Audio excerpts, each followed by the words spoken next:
While bathing in the river, Daisy spots $100 bills floating on the water. Having grown up poor, she immediately swims after them. It's far easier than tutoring for money. Soon she discovers even more cash, leading to 4 large backpacks. She's thrilled, convinced she'll never have to struggle again. The only problem is figuring out how to haul them away. After her friend walks off, Daisy tries to load the backpacks onto a small boat herself, but they're far too heavy to move. Just then, Jules arrives to help. Realizing she can't hide the truth anymore, Daisy tells him about the money. Staring at the fortune before him, Jules can't hide his greed. Daisy promises to split everything 50-50 if he helps her move it. At first, Jules is hesitant because the money obviously came from somewhere suspicious. But after Daisy promises they'll be together, he agrees to help. As the two dream about their future, Jeff, Daisy's ex-boyfriend, happens to see them together. Watching his ex with his best friend instantly fills him with anger. For the moment though, the money matters most. After counting it, Daisy discovers there's a full $8 million. She promises to split it equally among the 3 of them. Jules is thrilled, but Jeff is completely against it. He believes the cash will only bring trouble, and if federal agents catch them, their lives will be ruined. Daisy tells Jeff to mind his own business, while Jules even tries to fight him. After a brief scuffle, Jeff walks away in disappointment, deciding to end the trip and head home. Daisy and Jules stay behind, preparing to take the backpacks out of the remote forest by boat. When they reach a fork in the river, Jules chooses the right branch on his own. Soon they hear loud music ahead and discover they've drifted straight into a riverside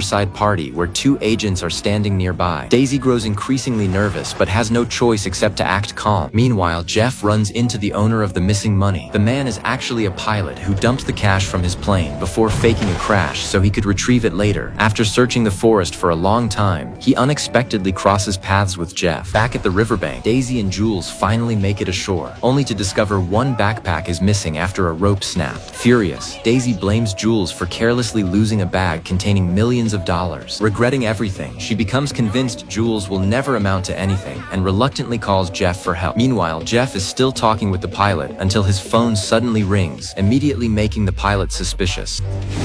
The pilot chases Jeff through the woods. Just as Jeff reaches a road, he's hit by a car. When an agent steps out to check on him, the pilot slams into the agent with the vehicle, killing him instantly. He grabs the agent's weapon and forces Jeff to lead him to Daisy and Jules. Left with no choice, Jeff drives them toward the others. At the riverbank, Daisy reassures Jules that once Jeff helps them get out of the forest, they'll never see him again, and she'll spend the rest of her life with Jules. Hearing that, Jules couldn't be happier. Just then, the pilot arrives. Seeing a vehicle approaching, Daisy and Jules assume Jeff has betrayed them and prepare to run. But the pilot appears with Jeff at gunpoint, telling them to hand over the backpacks if they want Jeff to live. Just then, the agent they thought was dead suddenly gets back up.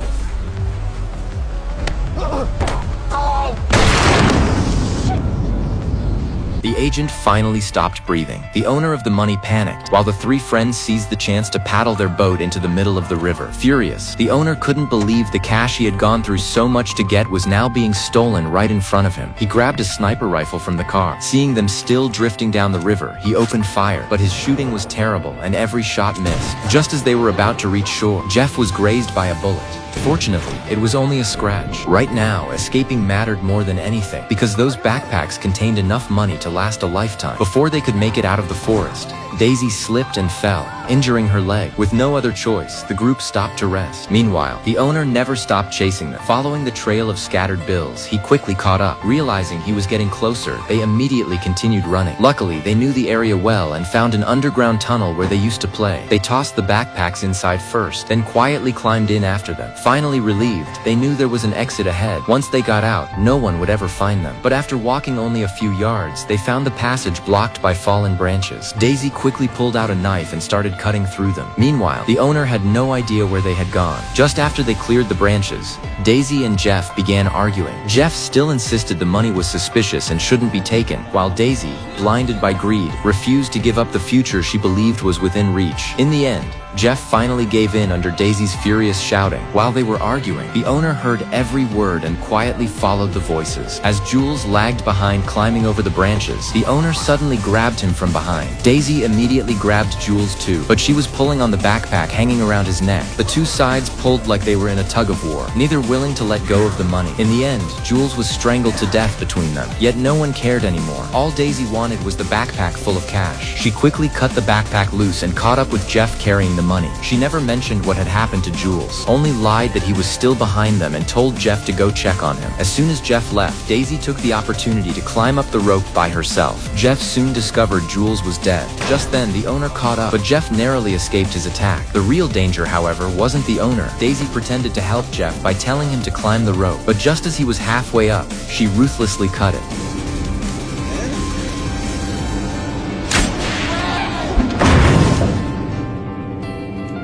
Daisy's cold-blooded betrayal even shocked the owner.